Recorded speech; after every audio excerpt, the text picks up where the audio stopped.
It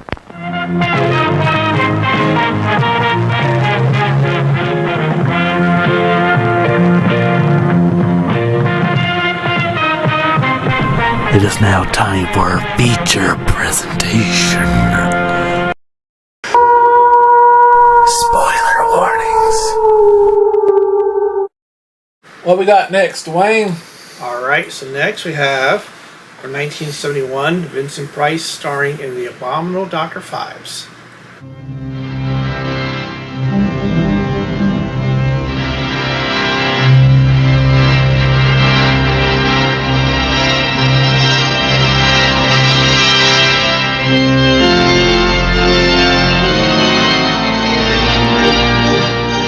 What lovely music for a murder, or 2, or 3, or 9. Who's this?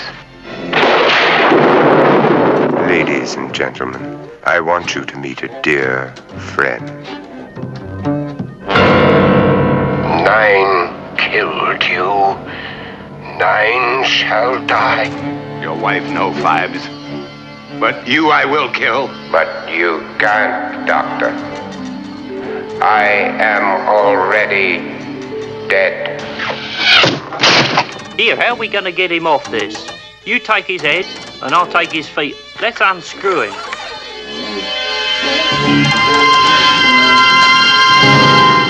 Dr. Phibes, who samples the finer things of life in his own inimitable way, and experiments with fascinating instruments of death. The what, sir? The guitar.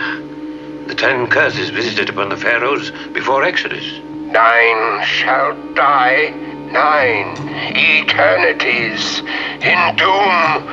Curse of boils, of bats. Frogs? Frogs, yes. And the curse of blood. Curse of hail in the bloody middle of nowhere.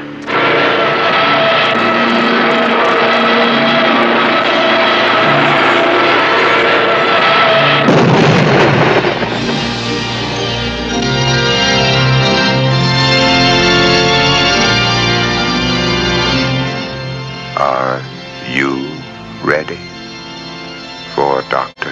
Phibes? So this movie is one of the ones that I really enjoy. When I was a kid, on Friday nights they would show like horror movies, like either start like at midnight or 1, and it's late for a kid.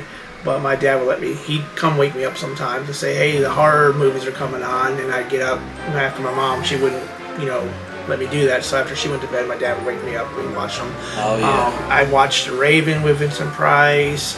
We'd see like some of the really cheap 50s and 60s sci-fi ones, stuff like that. But every once in a while there'd be Vincent Price ones. So like if The Raven was on, which is like one of my favorites, I'd watch that. If The Terror with Jack Nicholson was on, we'd watch that one. But Abominable Dr. Phibes is one that I stayed up with my dad and watched one night, and I really enjoyed all the different ways that the killings happened, and I liked the reveal at the end, and I just thought it was a little different because a lot of the movies back then you had the heroes win in the end, and this isn't the heroes win or the villain wins, he just kind of escapes at the end, so I like that. So Yeah, he basically won. I'm a whole. yeah, he won. He fucked everybody up in this movie. Boy, how this first. No, Dwayne, this is my first, like, really Vincent Price film. Now, I've seen Edward Scissorhands, but it's not really a Vincent Price film. Yeah, he's in like 5 minutes. He's in it. And this is my really first time really diving into his movies. I hope are the rest up to this standard? There's quite a few. Okay. There's a couple that are some of the Poe ones, which were the Richardson, or some of the Poe ones they made from MGM are more based off of like the stories where they're kind of just like creepy stories, like The Fall of the House of Usher, Pit and Pendulum, There's not a whole lot of violence or blood and killing in them. They're more like atmospheric. Yeah. But this was like one of the ones there's a lot of killings in. The sequel, Dr. Phibes Rises Again, has a lot of killings. Theater of Blood is a really good one. That's one where he loses out as being like the best actor of the season in Shakespeare movies. Yeah. So he starts killing people like they die in Shakespeare stories and stuff, and I like that one a lot too. This one he kind of does like what, the Jewish plague? Yeah, the Bible, the plagues of the Bible. Yeah. Yeah. So pretty much what happens is his wife gets into a car wreck, I believe it was. Some kind of accident. Yeah. I know he got in a car wreck. Yeah, it was an accident, and she was dying, and there were like 9 doctors and a nurse, because it said 10, were trying to save her, and they couldn't. And he got in a car wreck trying to get back to her, and he got hurt in a car wreck. So what happens is years later he decides to take revenge on the people that couldn't save his wife's life. Yeah. So and he uses the plagues of the Bible as ways to kill him. And like, you know, one of them was the infestation with the rats. Yeah. And he lets rats into a guy's plane as the guy's flying, and he crashes. One of the ones I liked is the Beast, and he takes that unicorn statue and he has it like across the street on a sling. How's he gonna kill somebody with a beast? And the guy opens the door, and the unicorn statue just flies across the street and kills the guy. Yeah, that was crazy. And like one of the little visuals on that is when they're trying to get him out of the door. The unicorn, they're having to spin the unicorn's horn to get it out, and the body spinning and everything. So yeah, that was pretty funny. I like the rat one because 1, I'm scared of heights. 2, I'm scared of rats. So I would be like fucked in this situation. The only one I didn't care for was the bats one, because bats aren't really like aggressive. Yeah. So I don't know, but the rest of them were really cool. My favorite was the one where he covered this woman with like some kind of like green shit. Was it avocado juice or something like Maybe. that? Yeah. And he put those like cicadas or locusts in the room, and when they checked on her, she was like all her skin was gone on her face.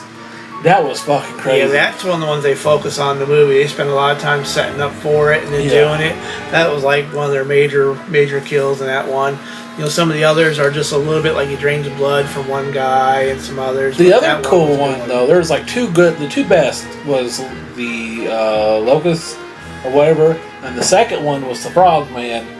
When he had this guy have like a frog, like they're at some kind of like, what was this called, a costume party. Yeah, costume masquerade ball, something like that. And Dr. Phibes gave this dude like this frog helmet or frog mask, and it slowly just started crushing his head, and like, you know, I thought that was really fucking cool, and it kind of reminded me of like Halloween 3, but not stupid. It was actually really cool. Another, you know, I really talking to Dwayne about this earlier, how I like just like some 70s movies, like the way it looks. Like when you're at like Dr. Phibes' house or wherever he lives at, it kind of reminded me of like Rocky Horror Picture Show with like the colors they have. It's so I don't know, it just reminded me of Rocky Horror a little bit, just the way the colors set, and he has this like robot band, I think. Is that what that was? He'll wind it up, and they look very human-like. I'm sure they're human actors, but like they look really freaky looking, and he's got this organ. I just like just the visuals and scenery and the color poppage was really awesome. I love 70s movies, especially. I notice it in. I don't know why, if it's like the film, the grade of the film makes it pop out more. What do you think? It does. It's really I guess the colors they use on a lot of the stuff like are more vibrant and things, like with the grade of the film and everything. They just pop out a little better. I wish movies today would do stuff like that, because I was thinking, I was like, man, this really kind of reminds me of the Rocky Horror Picture Show, the way that looked. And watched the movie the other day, Curse of Frankenstein. It had that too a little bit, and then they also had like this cool like bath thing that the Frankenstein monster was in. I was like, that looks just like the thing in Rocky Horror Picture Show. But we're not reviewing Rocky Horror Picture Show. We're reviewing the Abominable Dr. Phibes. He had a hot ass mute assistant. Malavia? Yeah. She wasn't bright, but she was cool, I guess. She didn't talk. I thought it was kind of dumb. Yeah. Like, the very end of the movie, like, there's this giant syringe thing that's acid's about to leak down in 6 minutes. And at the last minute, she runs in there to go fight the cops. And she stands right under where the acid thing is. And it just, like, melts on her. I was like, you knew that was there. What the fuck? Yeah, that's one of the little jokes in there. The running joke in the story is like, oh, she was a real pretty lady to come in, but she didn't say a whole lot. And like a bunch of them say that in the movie. So another thing, this isn't really like a nitpick or a complaint, but the main cops trying to figure this movie out were so kind of dumb. It almost reminded me of the cops in Halloween 5 when they had that wacky, like, goofy music come on when they're in the scene. What'd you think of the cops? they were good. You had Trout, and one guy was calling him Pike and calling him every kind of fish name, but his real name was Trout. They were good. They were trying to discover everything, and then they find out Phibes is always like 3-4 steps ahead of them and stuff. So they were just people you could watch on screen to try to figure out stuff, and they were showing how smart Phibes is by how dumb they were looking at everything. Oh yeah, Phibes was really smart, and oh man, speaking of Phibes, like, so he got in a wreck trying to get to his wife when she had the accident. He nearly died, and like he had to basically he has to put on makeup like every day to reconstruct his face. But like, of course, it's not real, so his mouth doesn't move, and so you can see his throat moving. And he pre-recorded his dialogue for the film ahead of time, and then but when he's doing the scene, he's already done his lines. He's just moving his throat around to like kind of like not as if he was saying the lines, but without speaking it. I thought that was really cool. Yeah. And the way he sounds, it almost was. This came out before, so it wasn't like an homage, but like it reminded me of the Batman the Anime Series episode Heart of Ice, when Mr. Freeze is talking about how much he loves Nora and how he'll do anything for her, and just also it reminded me of that too because of the way they spoke. Dr. Phibes kind of had a slow, robotic kind of like speech pattern, and so does Mr. Freeze. And they also love their wives more than anything and will hurt and kill anyone for them. So it did give me the Mr. Freeze kind of style vibe, even though I think Mr. Freeze was around when this movie came out, but he really didn't have that backstory until probably 20 years after this film came out. Also, speaking of, he did remind me of a 1966 Batman villain. Yes, he was Egghead, but like just the theme of his killings and like the pageantry of his kills. It's like, this kind of sounds like he should be a Batman villain. That'd be a really cool thing. What'd you think about that, Dwayne? Oh, I don't know about that. I did enjoy the movie.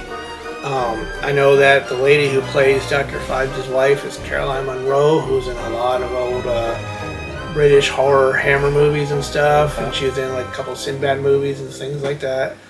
And then, of course, Vincent Price, and I think it's Joseph Cotton is in here also, and he's the guy who played Count Yorga Vampire, and he was in some other movies. He's also another famous British actor. Okay. I think most of the cast was British, were they not? Yeah. So you've probably seen this like 20, 30 years ago, right? I've seen it a long time ago, yeah. Yeah. Well, that's pretty cool, man. I definitely enjoyed it, man. It was really cool. The opening scene, I did like that too, where he's playing on the organ and he's got this cool robot band playing with him. Yeah, we had a good time watching it. And do you have any final thoughts and score for this? No, score, I'm going to keep it even, a good old 8 out of 10. 8 out of 10, alright. Well, here are my pros and cons for Dr. Phibes. My pros! Some really unique and cool kills in this film. Vincent Price was awesome with his cool robotic and like sociopathic portrayal of Dr. Phibes. Love the visuals and the scenery in this film. It was goofy and funny at times, so it kind of like, balanced out with the horror of the film. My cons! Wasn't a big fan of the first kill of the film, which was the bat kill. Some of the characters were just a little too goofy and made some dumb mistakes. Alright guys, I'm going to give the Abominable. Did I say it right? Abominable. I'm giving the Abominable Dr. Phibes 8 flesh-eating locusts, right? They're locusts? Out of 10.